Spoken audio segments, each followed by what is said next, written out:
نحمدہ ونصلی علی رسولہ الکریم اما بعد فاعوذ باللہ من الشیطان الرجیم بسم اللہ الرحمن الرحیم رب اشرح لی صدری ویسر لی امری واحلل عقدۃ من لسانی یفقہوا قولی رب یسر ولا تعسر وتمم بالخیر اللہم فقہنا فی الدین۔ سورۃ البقرہ آیت نمبر 272، لفظی ترجمہ، روٹ ورڈ اور تفسیر۔ لیسا نہیں ہے علیکا آپ کے ذمہ، ہداہم ان کی ہدایت، ولیکن اللہ لیکن اللہ تعالیٰ، یہدی ہدایت دیتا ہے، من یشاء جس کو وہ چاہتا ہے، وما تنفقوا اور جو بھی تم خرچ کرو، من خیر مال میں سے، فلی انفسکم تو تمہارے لیے ہے، اپنے نفسوں کے لیے ہے، تمہارے اپنے فائدے کے لیے ہے، وما تنفقون اور نہ تم خرچ کرو، الا مگر ابتغاء وجہ اللہ اللہ کی رضا چاہنے کے لیے۔ تنفقون ویسے فعل ہے، خبر ہے، لیکن یہاں نہیں کے معنی میں آ رہا ہے۔ ما تنفقون کا ترجمہ کریں گے نہ تم خرچ کرو مگر اللہ کی رضا مندی کے لیے، اللہ کا چہرہ چاہنے کے لیے، اس کو خوش کرنے کے لیے۔ وما تنفقو اور جو تم خرچ کرو، من خیرین مال میں سے، یوفا پورا پورا دیا جائے گا، وفا یوفی وفا سے ہے، الیکم تمہاری طرف، وانتم اور تم لا تظلمون نہ ظلم کیے جاؤ گے۔ تفسیر۔ بسم اللہ الرحمن الرحیم۔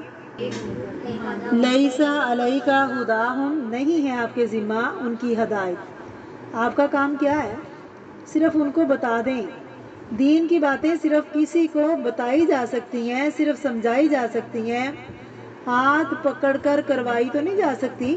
اور جتنے بھی احکامات آپ نے پڑھے، ہر کوئی اس پر عمل کرے گا اپنے طریقے سے، کسی کا عمل قبول ہو جائے گا اور کسی کا اس لیول کا نہیں ہوگا۔ کس چیز کا فرق ہے؟ اپنی اپنی سمجھ کا، نیت کا، اولو الالباب ہونے یا نہ ہونے کا۔ فرمایا لیسا علیکا ہداہم، آپ نے بتانا تھا، آپ نے بتا دیا، اب آپ سے نہیں پوچھ ہوگی۔ بعض دفعہ انسان دوسروں کو بتاتا ہے نا، سکھاتا ہے، کسی کا عمل ہی نہیں بدلتا، بعض دفعہ بتانے والے کو بلیم کیا جاتا ہے اور کہا جاتا ہے کوئی فائدہ نہیں ہے تمہارا بتانے کا، ان کا عمل ہی نہیں بدلا، لوگوں نے اپنی مرضی ہی کرنی ہے، مت بتاؤ۔ لیکن بات یہ ہے کہ بتانے والے کا فرض ہے وہ بتاتا رہے، اور باقی ذمہ داری کرنے والے پر ہے۔ اگر انہوں نے نہیں کیا تو بتانے والے کی پکڑ نہیں ہوگی۔ بتانے والے کی ذمہ داری بتانا ہے، لیکن یہ نہیں کہ زبردستی کسی سے کام کروانا ہے۔ فرمایا آپ کے ذمہ نہیں ہے ان کی ہدایت، آپ تو ان کو توفیق نہیں دے سکتے، توفیق تو اللہ ہی دیتا ہے۔ ولیکن اللہ یہدی من یشاء اور لیکن اللہ جس کو چاہتا ہے ہدایت دیتا ہے۔ وما تنفقوا من خیر فلانفسکم اور جو بھی تم خرچ کرو گے مال میں سے وہ تمہارے اپنے نفسوں کے لیے ہے۔ پھر خرچ کرنے کی بات ہو رہی ہے، جو بھی تم خرچ کرو گے اس کا فائدہ تم کو ہی ملے گا، تم کسی کو نہیں دے رہے، گویا کہ تم اپنے فائدے کے لیے ہی خرچ کر رہے ہو۔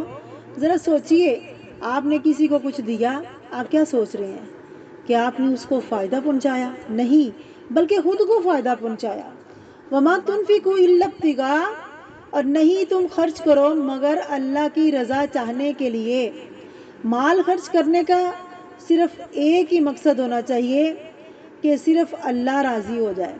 یہاں اللہ کے چہرے کی بات ہوئی، قیامت کے دن لوگ اللہ کے چہرے کو دیکھیں گے حقیقی معنی میں، آج کوئی تصور بھی نہیں کر سکتا۔ یقیناً تم اپنے رب کو دیکھو گے جس طرح تم 14ویں رات کے چاند کو دیکھتے ہو، اور اسے دیکھنے میں بھی کسی قسم کا شک نہیں ہوتا۔ قیامت کے دن انسان جب اللہ کے چہرے کو دیکھے گا ہر دوسری چیز بھول جائے گا۔ وما تنفقوا الا ابتغاء وجہ اللہ جب بھی خرچ کریں نیت پہ کر لیا کریں، یا اللہ مجھے اس کے بدلے تم اپنا دیدار عطا کر دینا۔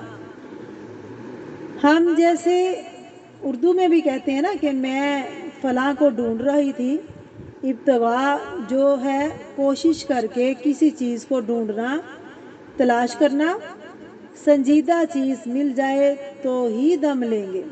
آپ تصور میں لائیے ایک بڑے مجمع میں کوئی بچہ اپنی ماں کو ڈھونڈ رہا ہو تو کیا کر رہا ہوتا ہے؟ کبھی ادھر دیکھ، کبھی ادھر دیکھ، چاروں طرف اس کی آنکھیں ہوتی ہیں، نظریں چاروں طرف ہوتی ہیں، کسی چیز پر ٹکتی ہی نہیں ہے۔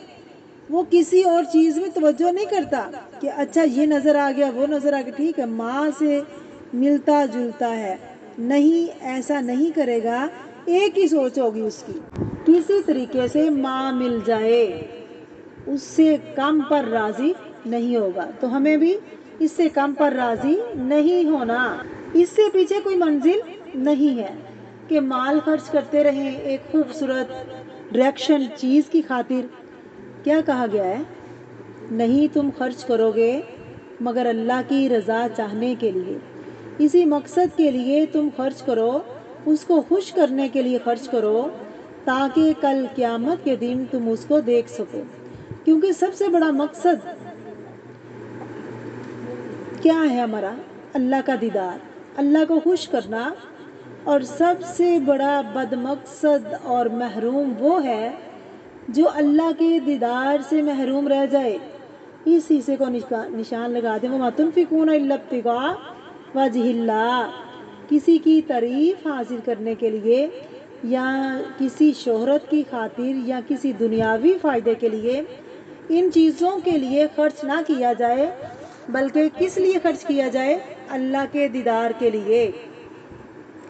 وَمَا تُنْفِقُوا مِنْ خَيْرٍ، اور جو بھی تم خرچ کرو گے مال میں سے، يُوَفَّى إِلَيْكُمْ، وہ پورا پورا دے گا، وہ پورا پورا دیا جائے گا تم کو، ایک پائی بھی نہیں اللہ رکھے گا، صرف ایک گناہ نہیں کئی گناہ زیادہ کر کے دے گا وہ۔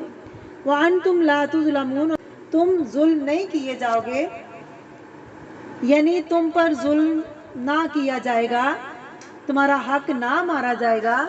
تو اللہ تعالیٰ میں اپنی رضا رحمت کے لیے خرچ کرنے کی توفیق عطا فرمائے، آمین۔